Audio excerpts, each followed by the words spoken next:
New York City. The year is 1906.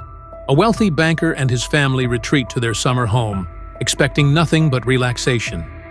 But within days, sickness strikes. One by one, they fall. High fever, stomach pain, weakness, and then panic. Typhoid fever had invaded their home. But how? The answer would lead to a relentless manhunt and one of the most infamous names in history: Typhoid Mary. Before she became a legend, she was simply Mary Mallon. Born in 1869 in Cookstown, Ireland, Mary left for America at just 15, seeking a better life. Like many Irish immigrants, she found work as a domestic servant. But Mary had a skill, one that would seal her fate. She was a gifted cook. She worked in the homes of the wealthy, preparing meals with care. But what she didn't know was that every dish she served could be a death sentence. Mary Mallon worked in the ritzier parts of Manhattan, but things were not going as well as they seemed. Between 1900 and 1907, she cooked in the homes of 7 families, the last one on Park Avenue, and in every one of them, people fell sick or died. Each time she slipped away and found work elsewhere. Her wealthy employers in places like Oyster Bay and Fifth Avenue were shocked. Typhoid was a killer, but it belonged to another world. The disease thrived in the overcrowded, insanitary conditions of New York's slums, such as 5 Points, Prospect Hill, and Hell's Kitchen. Typhoid fever is caused by highly contagious Salmonella typhi bacteria and spread through contaminated food and water. It is most common in situations with poor sanitation and a lack of clean water. At that time, the infection was so dangerous, and sometimes, if not cared well, fatal. The family of one of the victims hired a researcher called George Soper, and he started to investigate. Soper had experience tracing typhoid outbreaks, and something caught his attention. A pattern. 7 households, dozens of sick, and one common link: the cook. Mary already left there seeking a new job. He found her working in another home. He needed proof, samples of her blood, urine, and stool. But when he asked, Mary reacted so angry. Soper described it as follows: "I had my first talk with Mary in the kitchen of this house. I was as diplomatic as possible, but I had to say I suspected her of making people sick, and that I wanted specimens of her urine, feces, and blood." It did not take Mary long to react to this suggestion. She seized a carving fork and advanced in my direction.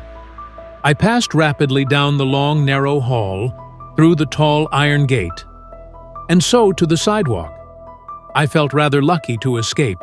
It's possible to sympathize with her refusal to believe that she could be transmitting a disease from which she never suffered herself. But Mr. Soper had correctly identified her as an asymptomatic carrier of typhoid fever. She would never get the disease herself, but would never stop giving it to other people. Mary was strong, stubborn, and furious.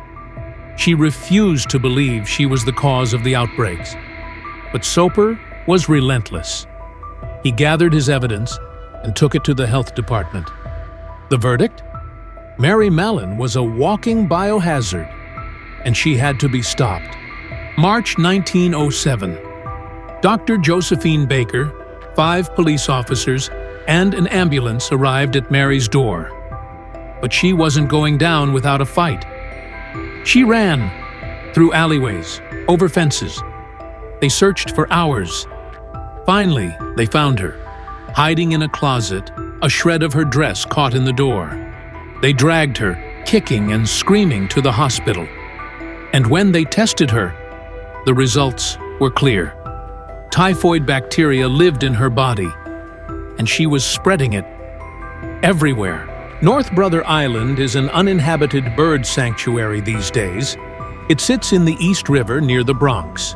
In the late 19th century, It was built to house victims of smallpox and was eventually given the task of keeping in isolation anyone suffering from a quarantinable disease.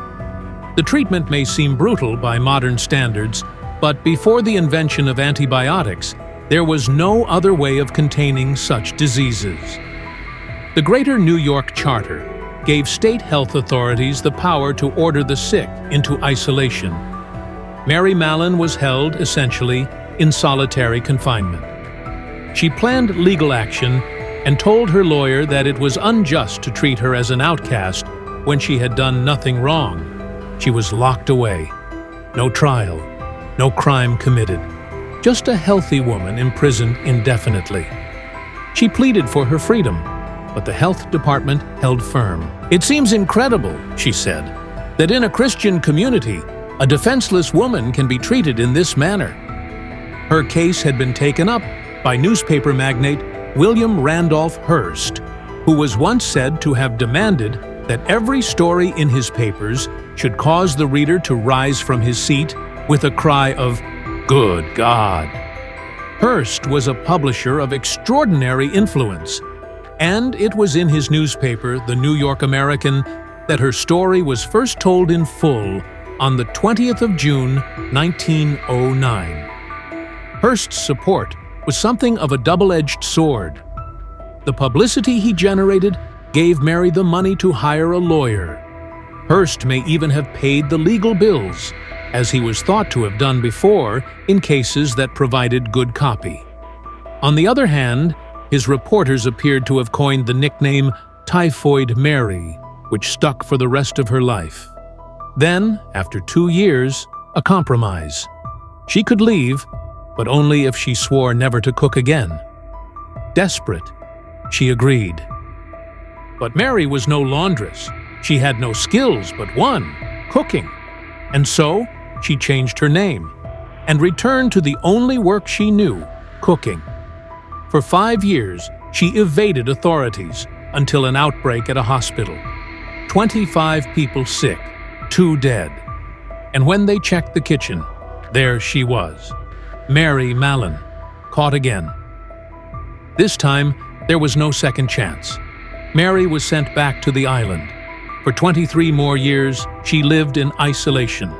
The world moved on. The medical field advanced. And yet, she remained. Until in 1938, at the age of 69, she died.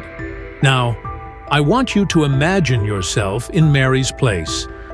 You are caught and imprisoned within 4 walls for something you never did on purpose.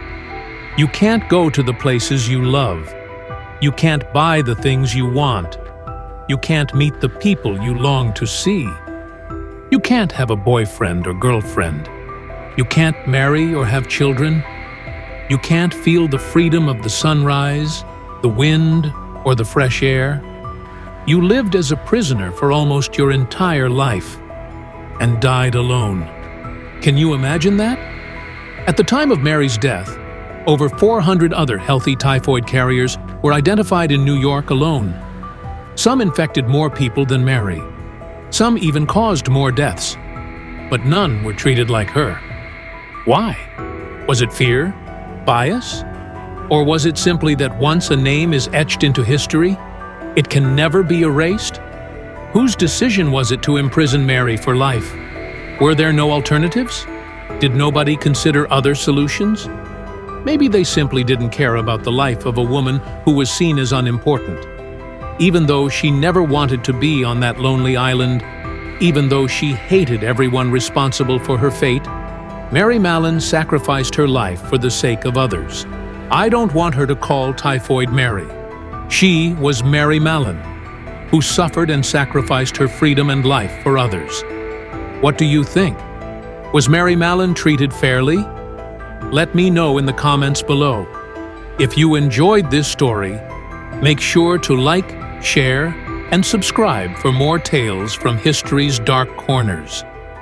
Until next time, stay curious, stay cautious, and remember, sometimes the most dangerous threats are the ones we can't see.